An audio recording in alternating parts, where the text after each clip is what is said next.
Andy Katz from ESPN.com and ESPN, joined by my colleague Doug Gottlieb, and we're going to look at the 2012 NCAA tournament bracket that was released on Sunday night. And Doug, what were your overall impressions when you first saw the bracket revealed? You know, for the most part, I think that the committee, which was made up of several athletic directors from the mid-majors, really got for the most part, a pretty good sense of the growing trend in college basketball, the parity that may not be at the very top of the sport, but the rest of the sport it is there, and that's why you have 11 mid-major or non-traditional BCS getting at-large bids.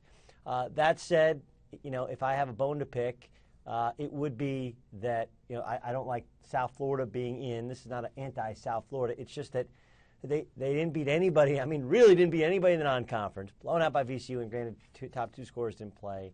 You know, 3 bad losses out of league. And then within the league, it's like, you know, they're basically accruing wins that don't matter. Like, don't tell me that Washington's 14 wins in the Pac-12 don't matter, and then all of a sudden tell me that South Florida's 13 wins in the Big East do matter just because they won one at Louisville when they were blown out in a lot of other places. So I would have taken South Florida out. I saw through the Drexel resume. I do think it's a great story, winning 25-27 down the stretch. But I also think that they got a sense that the CAA was down this year, especially at the bottom. It was awful. Drexel also benefited from the fact that they didn't play VCU twice. They only played them at home. That they didn't play an especially hard schedule. And I like that at least Oral Roberts was in consideration. I like that Nevada was in there. And I really like Iona. I'm not huge on BYU. They have essentially one good win.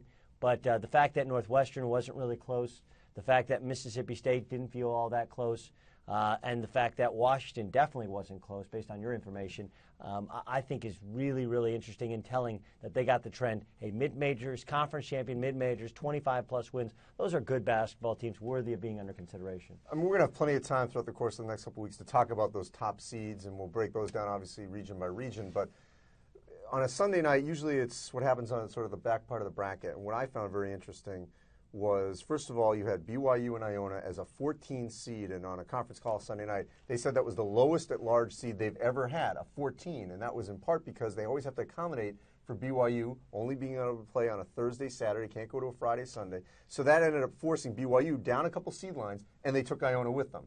Also, that Gonzaga-West Virginia matchup, a 7-10 matchup in Pittsburgh, right near Morgantown, so Gonzaga has to go all the way from Spokane to play West Virginia, which is the lower-seeded team in a disadvantageous position, kind of similar to what happened in 2008 when they went and played Davidson in Raleigh. It's a 7-10 matchup. So those are some of the things that I thought sort of jumped out at me on that back part of the bracket. It's funny you bring up well, Davidson I want to get to in a second, but you bring up Gonzaga because, you know, kind of the running narrative for how to beat Gonzaga is to be really physical with them. You know, to try and punk them, if you will. I mean, that's really what Michigan State did, and obviously we see how good Michigan State is now. We didn't know maybe at the time. That's what St. Mary's, that was kind of their game plan. That's what everyone's game plan. That was what Illinois did when they went to Illinois, and it'll be interesting to see. That fits right into how West Virginia plays.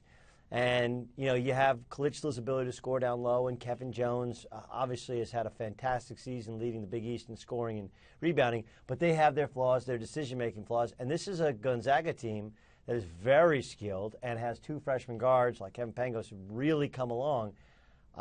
That's a great matchup. That's a really intriguing matchup. And then you couple it with the fact that it's a de facto home game for the Ears.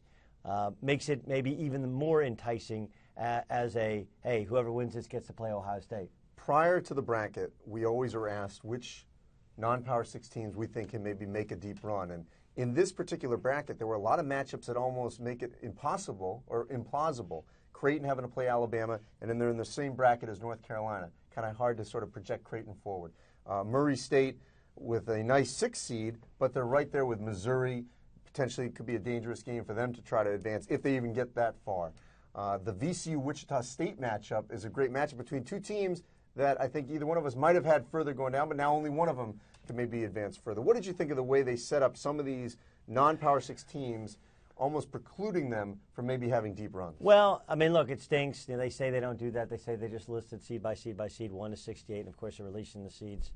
And the VCU-Wichita thing just happened. That doesn't mean you can't simply move people around. Why not move it around?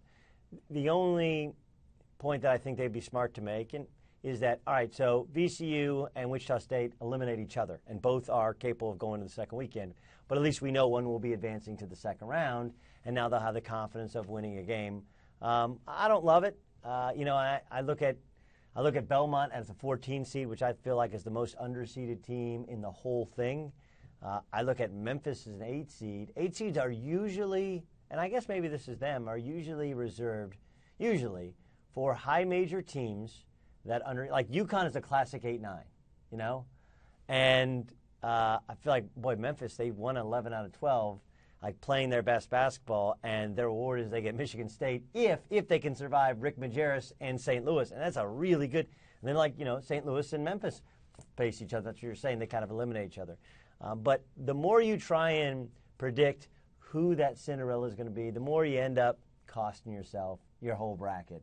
I mean, who would have predicted Northern Iowa would come out, beat UNLV in a close game, and then beat Kansas? And then, of course, they ran into Michigan State, who had lost Kalen Lucas at the time. So it's really hard to predict what's a magical 3-weekend stretch. Some of it I like, some of it I don't like. Obviously, there's some seeds that you're sitting there kind of scratching your head about. But let me just one more on the committee. I do think there were some rewards there for playing people. Like the Colorado State, and results don't necessarily indicate whether or not you belong. But if you really look hard at Colorado State, they beat a couple teams at home that were good in their league. And they went and got pummeled by Duke. They got beat at home by Southern Miss, who's a good team. But I just, the more I look at it, the sign is go and try and play somebody. And even if you don't win, as long as you play enough people that end up being decent, and then you win your home games in your league, you're in good enough shape. All right, so the 4 number 1 seeds, Kentucky in the South, North Carolina in the Midwest, Syracuse in the East, and Michigan State out West. You really could have maybe jockeyed a couple of those around, obviously, Michigan State over the last couple of weeks. I don't think we would argue with those 4 seeds. So of those 4 number 1 seeds, which one do you think has the best chance to get to New Orleans? Which one has the worst chance to get to New Orleans? Wow, that's a great question. Let's start with Kentucky. I mean, everyone's saying, UConn. I mean, that's talent-wise, great game. Problem is that, there's a reason UConn's lost 12 games, There's some dysfunction there, and I don't know if they beat Iowa State. I mean, on the bracketology, I picked them to lose to Iowa State. I just think they don't defend the 3 well, and Iowa State's a really weird matchup. Iowa State doesn't play great defense, but they make you make shots, and that's something that, frankly, UConn struggles to do at times. But I do think that Kentucky got a fairly favorable draw if you look at their region with Indiana as a 4, and Indiana have to go all the way across the country, take on an athletic New Mexico team, even if they get New Mexico State team. Even if they get to the Sweet 16, you'd have to think that Kentucky has enough kind of going for it and has improved enough. Indiana can score and would be a challenge, but I don't know. If you just look at the 4, you look at the 5 as a Wichita State, you're Kentucky, that's a pretty good feeling. And I think we all would concede that Duke, we had the least faith in. Now, Duke got a great draw to get to the second weekend. I mean, X and Notre Dame, are you kidding me? That's a great draw for Duke. But I think Kentucky has the best shot, 1, because they're the best team, and 2, because you look at the 4 and the 5, and they don't scare you, even if the talent at the 8-9 spot does. And for me, I agree with you on Kentucky. The team that I actually think won't get to New Orleans, now seeing the bracket, is Syracuse, based on who they have in the East bracket, where they've got Ohio State as the 2, Florida State, one of the hotter teams after winning the ACC tournament, and Vanderbilt, where they would have to get by Vanderbilt, just won the SEC tournament by beating Kentucky. So I actually think Syracuse has a rougher road than the other number 1 seeds to potentially get to New Orleans. Funny, people think I hate Syracuse or something just because I pointed out they didn't really play anybody in the non-conference and the offensive rebounding thing. You look at that Kansas State game in the second round, and look, I've seen them. Kansas State has to hit shots, and Angel Rodriguez has to not turn the basketball over. And both of these things don't always happen. They did happen when I saw them against Missouri State. I saw them beat the pants off of Long Beach State. They were clearly the best team when they played out in the Diamond Head. Last year's Diamond Head winner was Butler. They went to a national championship game. I don't have a ton of faith in them hitting shots, but they are going to crash the glass. They can match up athletically with Syracuse, and they do match the depth of Syracuse. My question is shot-making, point guard play. I think that's an intriguing matchup. I still believe that Syracuse plays the wrong style at times. They have the press in the arsenal. It allows them to get up tempo. They're a good pressing team. It allows Deion Waiters to be maybe the best player in the country when he's out in transition. And they only do it when they're down. It's like the panic press. All right, we're down 10, press, now we're back in the game. I think they could use their depth more to their advantage, whereas they let others set the tempo when they sit back in their 2-3 zone and kind of shorten the game, which is what you want to do when you're an inferior opponent. That said, Syracuse still has a ton of talent. The question is going to be, can Scoop Jardine get it going? He didn't play well in New York City. I don't think they're going to a national championship unless he gets it going, because Trish can make some plays as well, but he seems to be the one guy who can take and make the big plays in terms of creating for others, and they're going to need that coming down the stretch. All right, so that's our overview of the 2012 NCAA tournament bracket. Certainly look to ESPN.com over the course of this week as we get you ready for the first and second round after the first four in Dayton on Tuesday and Wednesday. For my colleague Doug Gottlieb, I'm Andy Katz from ESPN.com.